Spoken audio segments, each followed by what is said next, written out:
The initiation of this narrative may have been perceived as somewhat effortless, yet it was, in fact, remarkably straightforward.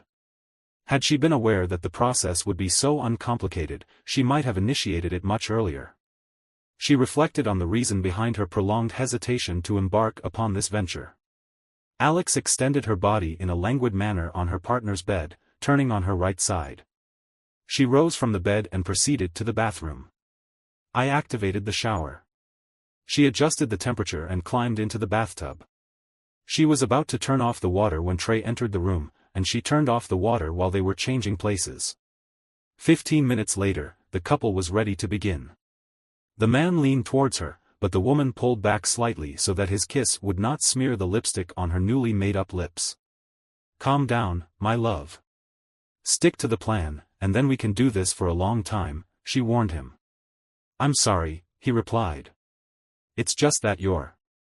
The woman's lips were particularly appealing to kiss. For at least the first month, this aspect of her life proceeded according to plan. She did not anticipate any deviation from this course of events and expected it to persist for an extended period. Some might characterize the interactions between Alex and Trey on Wednesday afternoons as an affair. However, Alex views this term as unduly harsh and considers their Wednesday meetings to be more than just a casual sexual encounter.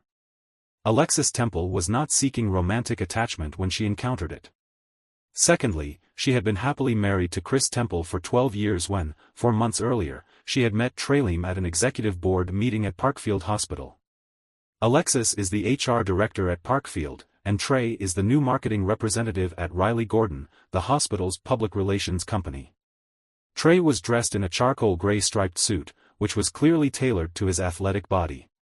He stands at 1m93 and weighs 102 kilograms, has wavy and thick brown hair, and his big brown eyes flash when he speaks.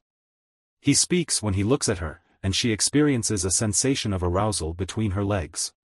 Over the next few months, they converse on several occasions, during which time Alex realizes that her feelings for Trey are more than superficial. It would be inaccurate to describe their relationship as an affair. She has no reason to apologize for or feel guilty about it. On Saturday afternoon, Chris Temple retrieves a handful of letters and various forms of correspondence that have been deposited in the mailbox that day. Among them are 2 envelopes from the state of Indiana, which contain license plate stickers and printed registration documents for 2023. 2 envelopes from the state of Indiana, which contained license plate stickers and printed registration documents for 2023, were received. Chris tore open the envelope addressed to him, affixed a new sticker to his license plate, and put the registration in the glove compartment of his car.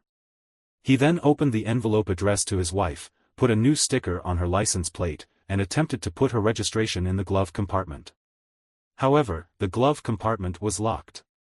It is unusual for individuals to lock their glove compartments. As he returned to the house, he reflected on the day's events. He retrieved his wife's car keys from the shelf, opened the glove compartment, and placed the new registration inside. He closed the drawer and was about to leave when a sudden thought occurred to him. He opened the glove compartment again and discovered the car's operating manual, the last 3 registrations, and a cell phone. He was taken aback by this discovery. He muttered to himself, "Damn." At that moment, he became aware of his wife's presence upstairs in the shower. As has been the custom for the past 6 months, she returned home approximately 20 minutes earlier after a Saturday morning workout and, as usual, immediately proceeded to the shower. He slowly activated the mobile phone and waited until it was fully operational. He then accessed the call history, having established that she did not anticipate being contacted via her phone. Consequently, she had not cleared her call history. The list of calls was relatively short, whereas the list of text messages was extensive. All of the messages originated from a specific team, TR. Even before examining these texts, Chris was aware that his 13, upon reading the messages, Chris was undeterred in his decision. He powered off the phone, placed it back in the glove compartment, and locked it again. After returning his wife's keys to their designated location, he listened for a moment to ascertain that the shower was still running upstairs. He proceeded to mow the lawn and process the messages, which revealed that his wife had been engaged in an extramarital relationship with Trey Leem for approximately a year. He recalled that this period coincided with her frequent Wednesday night absences from the office. It appeared that she had been taking extended lunches, which suggested a pattern of infidelity. Lunch break was subsequently incorporated into the end of the working day, allowing for approximately 6 months of additional time to be allocated to work. In accordance with the aforementioned correspondence, Saturday morning was incorporated into their scheduled activities. Chris recalled that this coincided with the commencement of his wife's classes at the local gym. Tears welled up in my eyes. He vigorously struck the handle of the lawn mower with both hands. Alex smiled when she heard the sound of a mower from the bedroom on the second floor. She was aware that Chris enjoyed mowing the yard for both exercise and aesthetic purposes. She kept the yard, dressing to enjoy the remainder of Saturday. She then realized that she was indeed fortunate to have an adored husband and a youthful lover. It had been nearly a year since Alex had expanded her romantic life to include Trey, and everything was going precisely as she had planned. Thanks to careful planning and effective organization, her life had never been so full. She had a devoted husband, 2 exceptional children, a fulfilling career, and a 29-year-old. Her second husband provided emotional and physical intimacy that she felt was lacking in her marriage. While there were moments when she felt depressed, she generally felt that she was living a full life by having a lover. In fact, she had achieved her life goals. She did not take the easy way out, she lived her life to the fullest. On that day, it seemed to her that she was living life to the fullest by being able to have sex with her lover. On the same day, Alex engaged in sexual intercourse with 2 different men. After engaging in sexual intercourse with Trey, Alex would take a shower and clean herself thoroughly. This allowed her to accept sexual intercourse with Chris on such evenings. After ensuring that her husband would not discover that she had engaged in sexual intercourse earlier in the day, Alex began to initiate sexual intercourse herself. This allowed her to experience additional excitement from her own sexual activities. Alex and Trey's relationship was actually characterized by love, not just lust. The younger man was warm and intelligent, with interests that differed from those of his wife's husband. Trey was aware from the outset that she was married and loved her husband, yet he was convinced that he could find a place in her heart. Trey is 13 years her husband's junior and displays a stronger personality, both in terms of character and physique. He possesses well-defined abdominal muscles and additional muscle mass. On the following Saturday, Alex was unable to engage in sexual intercourse with 2 men, as Chris departed that evening, citing fatigue as the reason for his absence. She conceded that his appearance was somewhat incongruous when he entered the house after mowing the lawn. In fact, Chris was gratified that he did not vomit when she attempted to initiate sexual intercourse. Facing Alex, he reflected on the numerous instances when his wife had allowed him to indulge in careless moments. Chris held the position of vice president of finance at a medium-sized tool and die manufacturing company. He commenced his duties at the modestly sized tool and die manufacturing company at 7 o'clock. At 0 hours, he ingested a capsule in his coffee and perused his email inbox. The plant commenced its workday at 8 o'clock. At 8:15 m., he proceeded to the office of the production supervisor, Bob Casey, with whom he was acquainted and who had divorced his wife of 15 years 5 years prior. "Do you have a few minutes for something personal?" Chris inquired. Upon receiving an affirmative response, Chris entered the office and closed the door behind him. This development was not auspicious, as Bob would later conclude. The entire account from Chris was conveyed via telephone to his divorce lawyer, who was also an old college acquaintance of his. Bob's acquaintance arranged for Chris to be released from his schedule on that same day. Alex was taken aback when she was presented with the divorce papers at the hospital the following Wednesday, following her return from her date with Trey. She was unaware that her husband was discontented in their marriage. She did not perceive the irony in the timing of the document's delivery, which coincided with her efforts to comprehend the situation.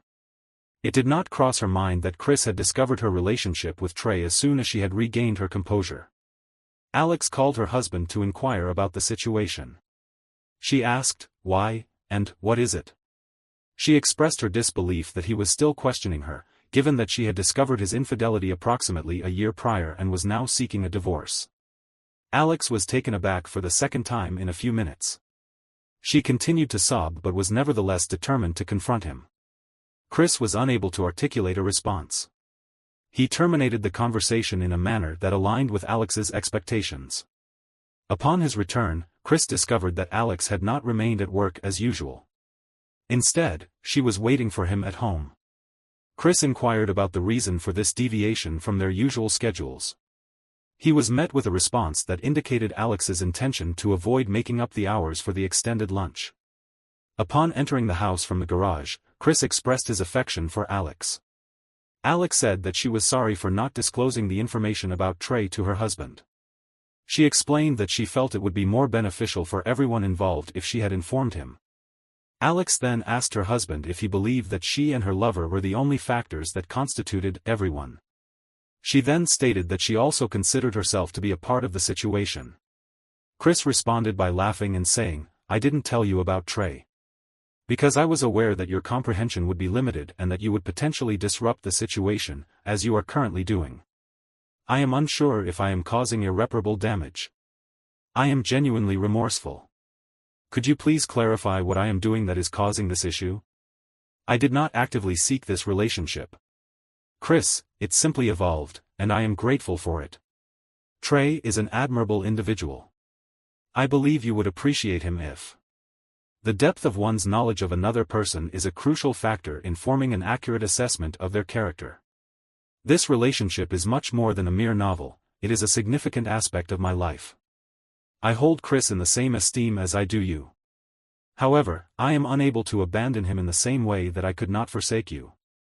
The institution of marriage does not automatically negate one's capacity to experience and express love.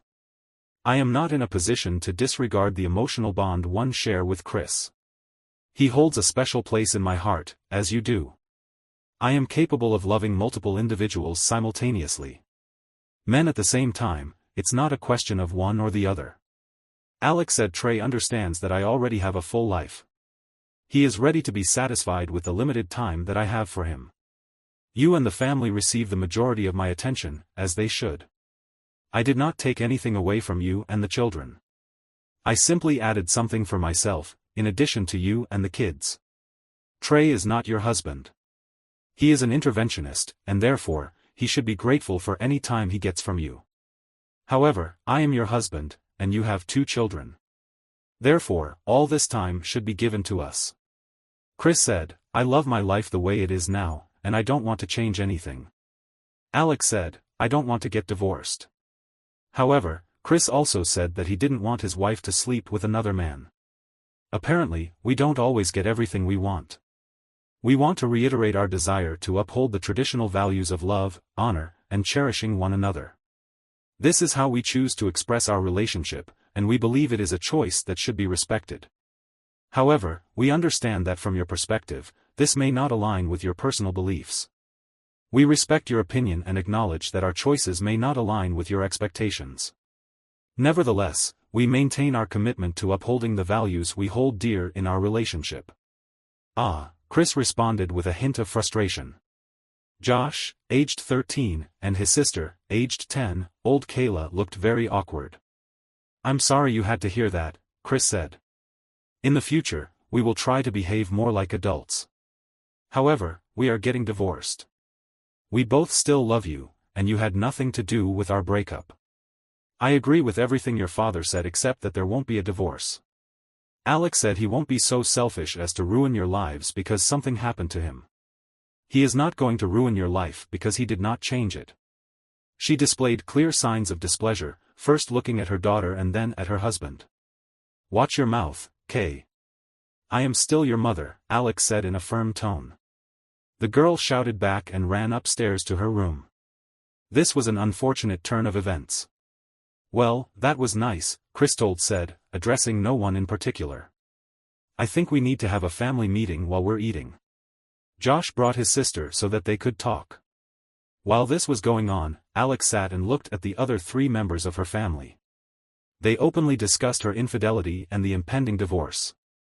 Alex informed the children that instead of allowing Alex to take the children into his custody, he was applying for joint custody. Alex responded with a vehement objection, asserting that she would not relinquish custody of the children. She further challenged Cheaton's assertion that he could effectively disinherit her by claiming custody rights only on weekends. Josh then asked his mother about the identity of the man she was allegedly cheating on her husband with. Alex replied that he believed it was an appropriate question. Chris interjected, stating that the children were old enough to hear the truth, regardless of his personal opinion. Alex spent several minutes informing the children about the details of Trey Leem's activities that her husband had learned about over the past week. She was taken aback by the extent of her husband's knowledge about her lover. He had developed a habit of surprising her, and he was not reserved about disclosing his findings to their children. Alex spent the majority of this conversation gazing at her own space. She stated that she did not intend to divorce her husband, emphasizing that she simply needed to persuade him to reconsider his actions. Chris and Alex exchanged glances.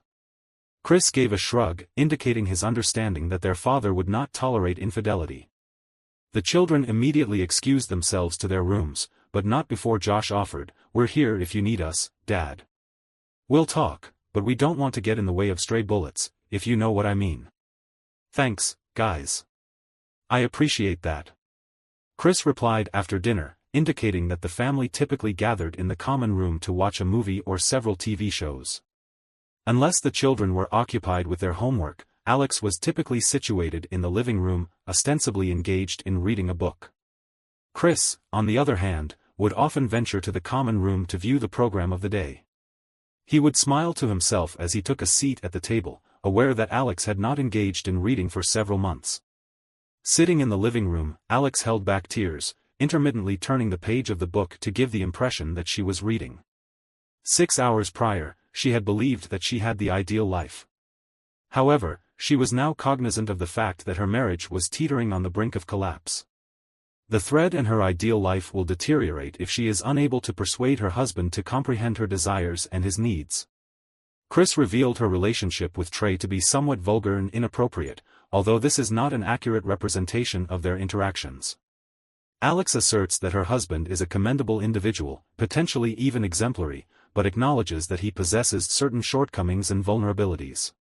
The presence of Trey in her life has served to fill these gaps. Their intimate moments were a manifestation of their love, rather than merely a physical act driven by lust. Alex concedes that she did, to some extent, conceal her relationship. With Trey, Alex was aware that her husband would never approve, but now that he had discovered the truth, she felt that her actions were misguided. She had considered every aspect of maintaining the secrecy of her relationship with Trey, even down to the smallest details. However, despite her efforts, her husband had unexpectedly discovered the truth.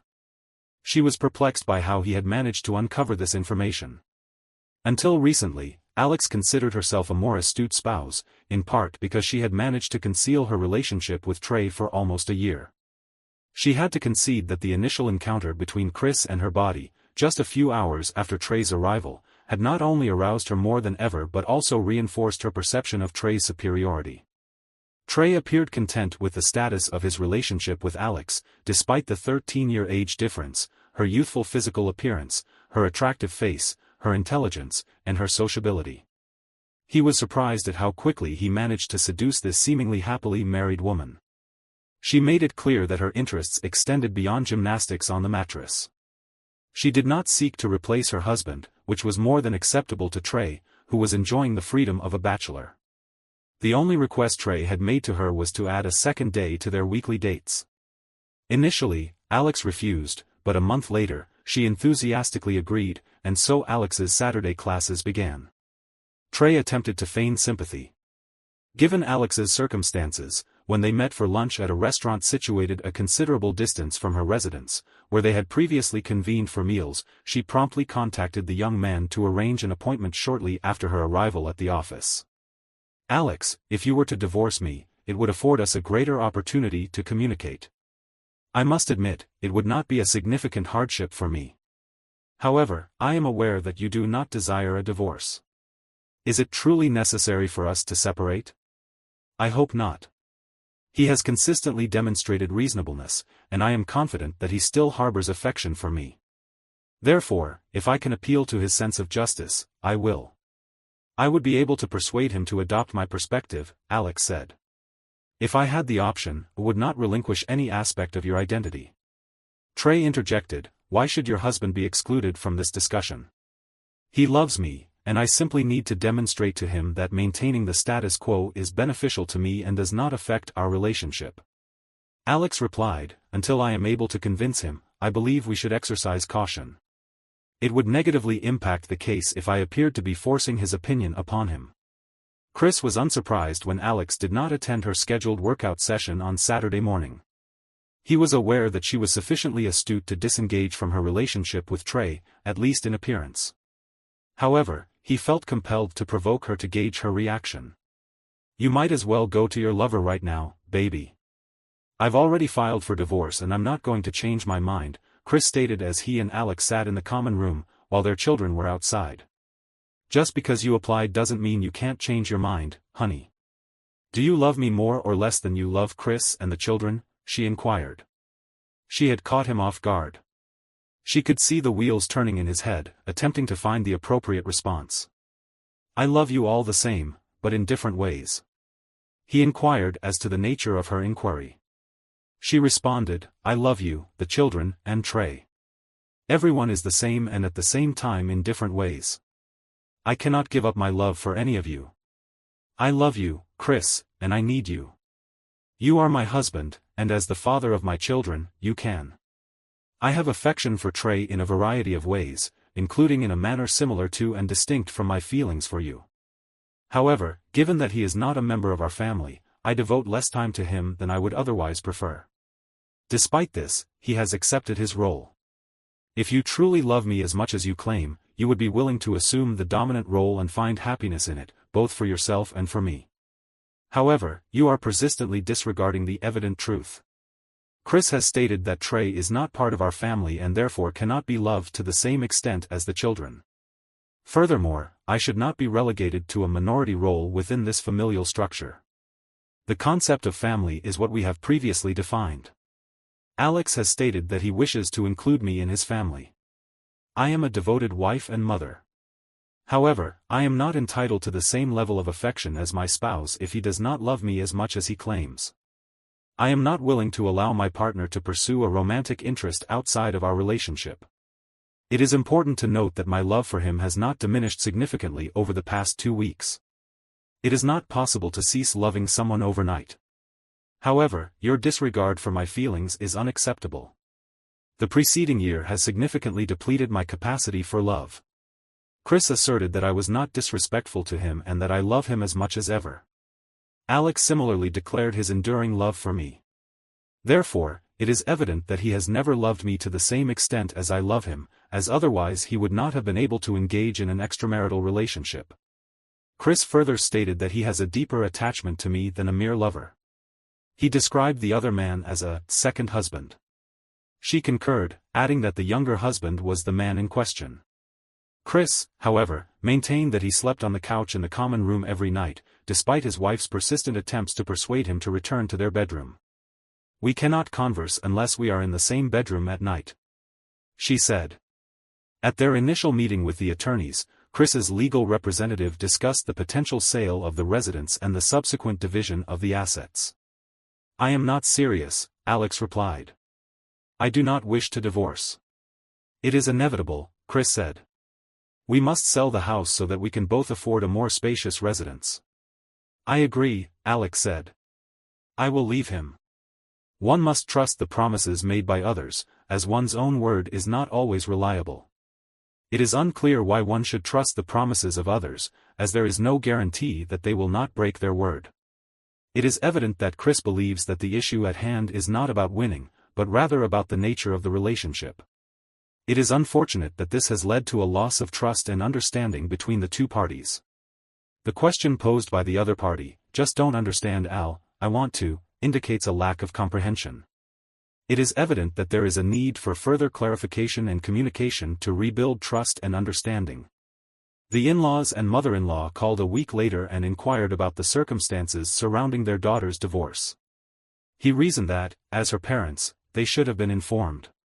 He had always addressed Alex's parents as Mom and Dad, in accordance with his own parents' usage. "I'm truly sorry," he stated, regretfully. "I did not contact you because I assumed Alex would inform you. You know what they say when you assume." His father-in-law, George Taylor, was particularly taken aback. Law was visibly shocked when Chris informed them that their daughter was unfaithful to him with Trey. "Are you certain, son, that this does not constitute infidelity?" George Taylor inquired, his voice betraying his astonishment.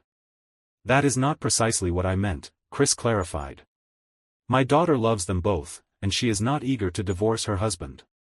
Velma Taylor and George Taylor exchanged glances, visibly taken aback. "Apart from that, what is going on here?" "Velma," George interrupted. "What do you know about it?" "Hek is a good guy. George, you would have liked him. She doesn't cheat, she loves them both," Velma said. "What the hell are you talking about?"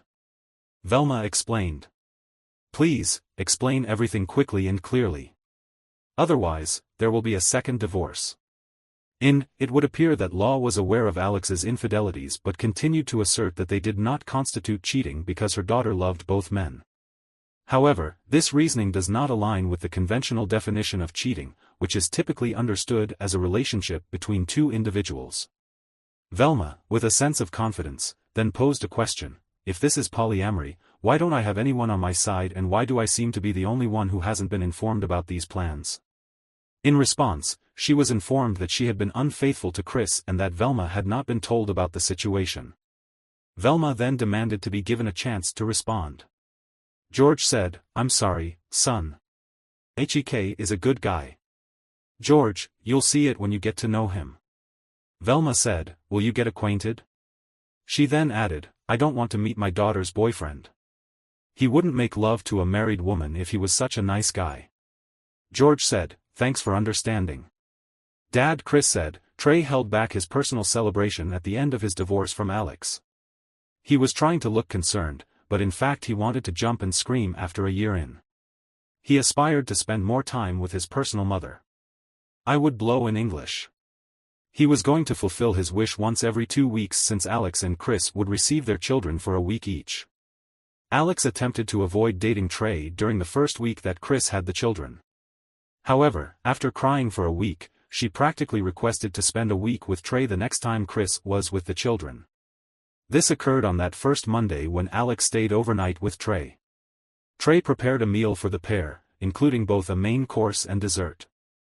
This was the first occasion on which he had done so since they had resumed their relationship. Trey ordered from his preferred Italian restaurant, and the food was ready when Alex arrived at his residence after work. The meal was accompanied by candles and other items, which Trey had kindly provided.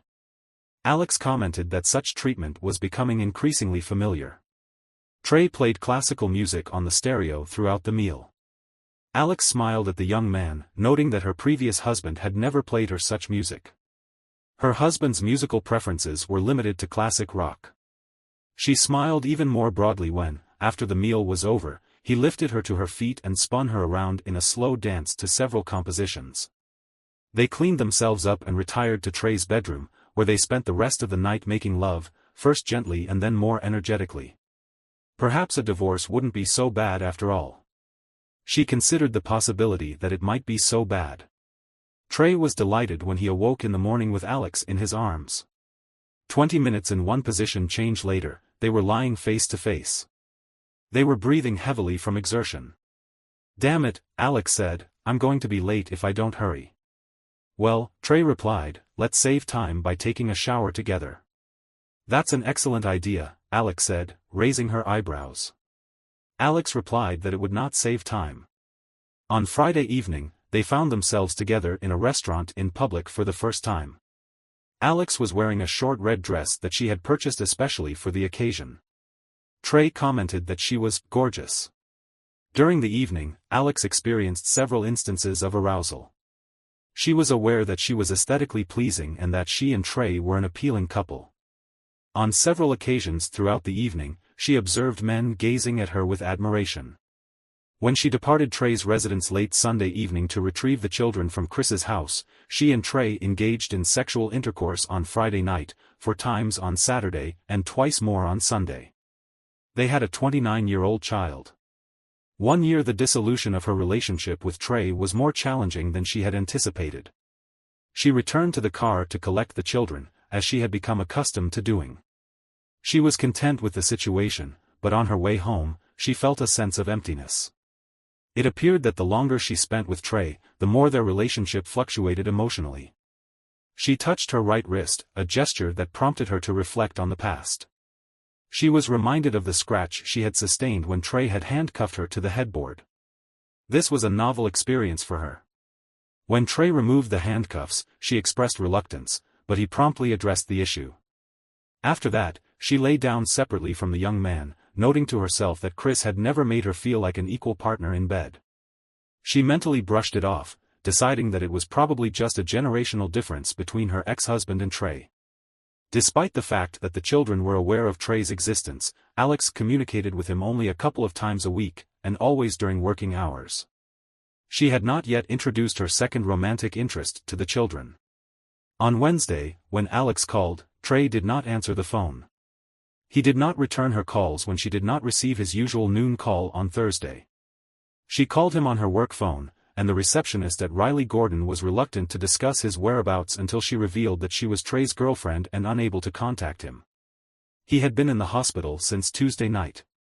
The woman on the other end of the phone stated that Trey had been involved in a physical altercation in the vicinity of his preferred sports bar and had sustained significant injuries.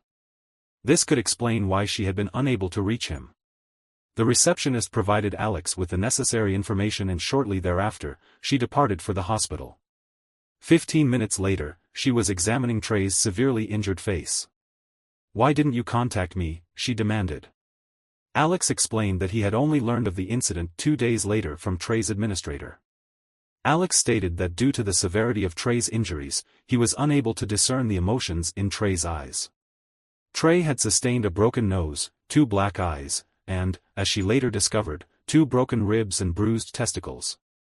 These injuries were the result of an altercation with Trey's former spouse. "My husband did it to me."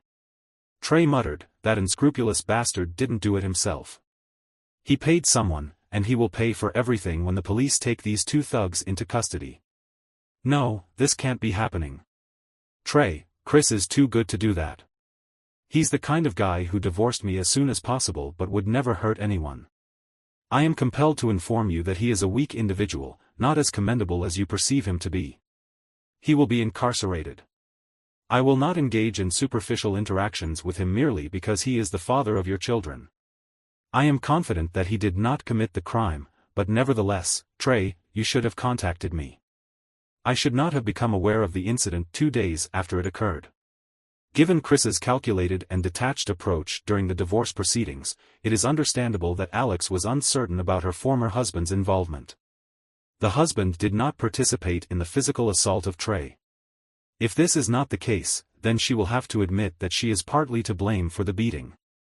"Chris, your ego seems to have been gratified by this turn of events."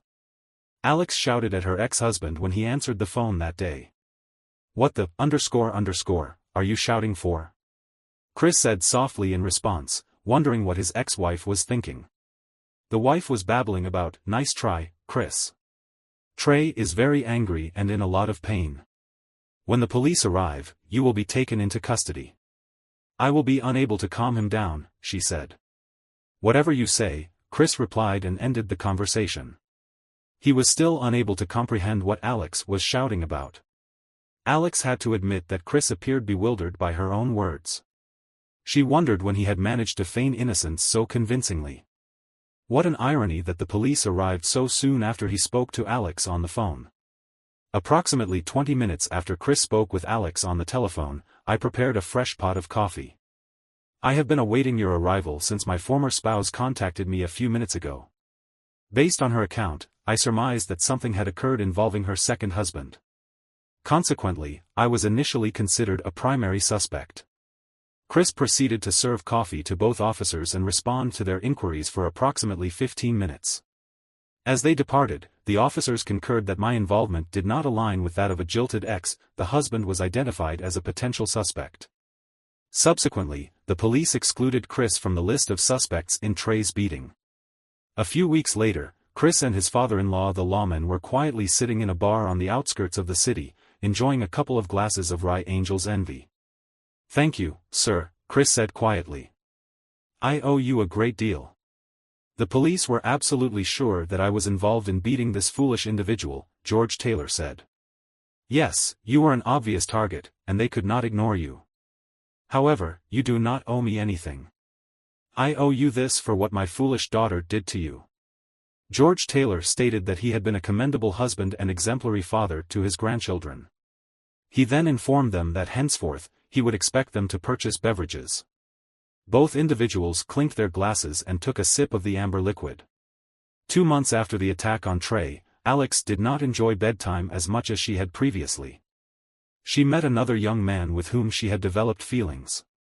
However, despite her attraction to him, she was unable to fully engage in a romantic relationship with him. Alex was not experiencing love, she desired physical proximity. This was evidenced by the fact that only a few months prior, 2 husbands had provided her with intimacy. Additionally, she had not engaged in sexual intercourse with anyone for 2 months. Alex was desperate and considered discussing the issue with Trey. However, their relationship was no longer as close as it had been prior to the attack. Furthermore, Trey was not opposed to being the second man in a polyamorous relationship. When she was married to Chris, he should not have been concerned with being the first man in such a relationship. Her own peace of mind was of greater importance. She resolved that, should the necessity arise, she would request forgiveness at a later date but would not be the first to seek permission.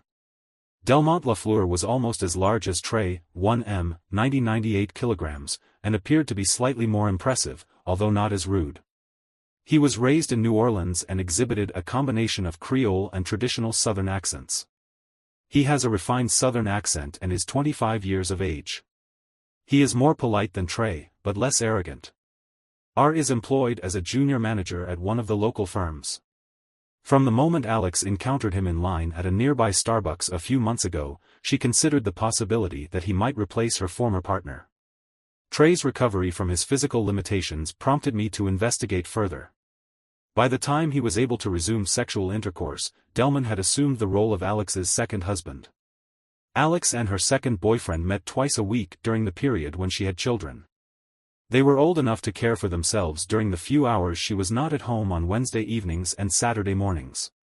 It was also of great importance to her that Trey did not require further knowledge of Delman beyond that which Chris had of Trey.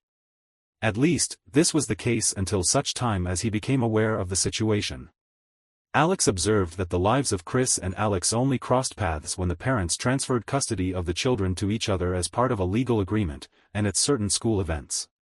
Chris was polite when they conversed, while Alex was constantly attempting to gain the favor of her former husband. It was the children who informed Chris that his ex, approximately 6 months after the dissolution of their marriage, the wife resumed her involvement in a polyamorous relationship. Josh and Kayla, on the other hand, frequently engaged in weekend chores before their mother's departure for the gym, allowing them to spend the remainder of the day with friends, independent of her presence. Despite her actions, Chris maintained that she remained their mother, regardless of her conduct towards him. He urged his son to be respectful and considerate, acknowledging that Josh's assessment was accurate. However, Chris was perplexed by the information that had prompted this response. Chris was further disconcerted to learn that his ex-wife was informing the children once more that she attended the gym on Saturday mornings. He had never disclosed the precise circumstances surrounding his wife's infidelity to his children, and they had never inquired about it themselves. Chris chose to withhold this information until the following week, when Alex would have the children in his care. He had borrowed a friend's vehicle and parked nearby, with 2 Dunkin' Donuts and a cup of coffee. She was already soaked from the morning's activities with Delman and did not suspect that she was being followed. Chris smiled as he observed Alex park his car. The street in front of a house divided into 2 apartments. He wrote down the address while finishing his second donut with Bavarian cream and looked up just in time to see a large young man in only sports shorts greet his ex with a gentle kiss on the lips at the door. She definitely likes the big ones and the young ones, Chris said aloud, watching what was happening. He then picked up the phone, pressed the button several times, and found out the young man's name. A few more taps and he got a lot more information and giggled happily. He was grateful to Google for this assistance. Trey Leem stated that he was unable to recognize the number that had been dialed on his telephone. He considered sending a call to a voice message, but ultimately decided to answer the call. Trey Leem, how can I be of assistance? Chris, you are unable to assist me. However, I am able to assist you. What is the purpose of your call at this late hour? It is not too late for you to express remorse for your actions, is it? Trey responded angrily. I have no obligation to apologize to you, Chris, he continued, but for my own selfish reasons, I am going to do you a favor. Do you know where your former romantic interest is? Now, I assume you are aware that Trey is rather irate. Is she with your progeny? She is with the infant, but not with mine. She undoubtedly has her preferences. He is a large individual, probably of a similar height to you, but slightly younger. Chris smiled and said, let us assume I believe you. Who is this individual? Trey inquired. According to Google, Delman Leffer resides at 1234 William Street. The remainder of the information is available for further investigation. I am departing this discussion, Chris stated. Alex had only a brief opportunity to enter Trey's house on Monday after work when Trey attacked her. However, this time, the attack was not literal, but figurative. What on earth is going on, Alex? Trey demanded. How long has this been going on? I have already informed you that I will never share you. Is it not a little hypocritical of you to ask that of me? The woman returned his grin. It was acceptable for you to interfere in my marriage with my husband, but now that you have become my primary partner, you do not want anyone to interfere in your marriage. We have been together for several months. It began when you were incapacitated. I have feelings for him, just as I do for you. If your husband, the one who was truly married to you, left you because of this, then why? Trey inquired as to whether he could expect Alex to remain in the relationship in light of the disrespectful behavior. Alex responded that while he was a great man, no woman was worth such treatment. He asserted that while it would not be difficult for him to find a replacement, he loved Alex and had said so. The woman screamed, indicating that she felt he had not expressed sufficient love. He replied that he had loved her for 2 weeks. Subsequently, Trey was utilizing the restroom in his office when he experienced a sudden and intense pain in his genital region. This discomfort serves as a testament to the depth of his affection for the woman in question. Trey proceeded to return to his office, summoned the assistance of a medical professional, and stated that he had urgent business to attend to. The doctor, in a compassionate gesture, ordered Trey to seek immediate treatment after administering an injection. The doctor's nurse, equipped with a notebook and pen, requested the names and phone numbers of Trey's sexual partners over the past 2 months. Trey provided only one name, Alexis Temple. The nurse then inquired if Temple had any other partners during that period. Trey, visibly embarrassed, answered in the affirmative, adding that Temple also had a connection with her ex-partner. Chris, my husband, I am unaware of this matter. I merely have a suspicion that Alex's abdomen was distended when she received a call from the county medical center the following day. It is evident that Trey was engaging in sexual intercourse with another individual in contravention of the rules and without the use of a condom. It is likely that Trey will express his displeasure. Alex was visibly embarrassed when she was compelled to divulge the names of both her sexual partners, as required by the nurse on the other end of the line. Are you certain that there were no other individuals involved? The nurse inquired once more, perhaps with a degree of complacency that Alex found unsatisfactory. No, Alex replied, realizing that the nurse's question might seem unnecessary and intrusive. The following day, Trey was on the phone with Chris Temple. The purpose of the call was ostensibly to return a favor that Chris had done for him a few weeks earlier. Trey then informed Alex that he had tested positive for Goria. Alex was the only woman in Trey's life, and therefore, Trey was certain that Alex was the source of the infection. Trey and Chris both expressed disbelief at the notion of Trey's wife being the carrier of the disease. Chris was particularly incredulous, expressing contempt in his voice. It was evident that Chris was still adjusting to the reality of his bachelor status, having spent 8 years without a romantic partner. He was content with his current situation and did not anticipate seeking a new relationship. This revelation occurred during a routine Friday workout at the local YMCA's Christian Youth Association. He paused at a vending machine to consume a Gatorade, a beverage typically consumed by athletes.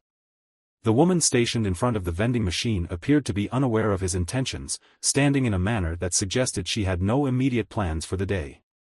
Finally, he cleared his throat, startling the woman and prompting her to turn and face him. Upon briefly observing the woman from head to toe, Chris noted that she was Asian with long black hair tied in a ponytail and was dressed in what he considered to be a stylish yet practical workout attire. The woman was clothed in a tight burgundy top and matching yoga pants. Chris considered that few women looked good in yoga pants, but this woman was one of the few who did. He muttered miserably. The woman smiled brightly at him, her big brown eyes reflecting a smile on her lips. Chris was struck by the effectiveness of his opening line. It was a slick move, reminiscent of a bestseller on the subject of how to take care of girls. The woman snorted, and Chris staggered back, raising both hands in surrender. He was taken aback by the verbal insult from a woman who was clearly over 40. 1 year. The woman's initial response was to describe him as an old soccer mom, which he took as a joke. However, she soon realized that he was not attempting to pursue a romantic interest in her. This incident occurred in close proximity to the vehicle in question.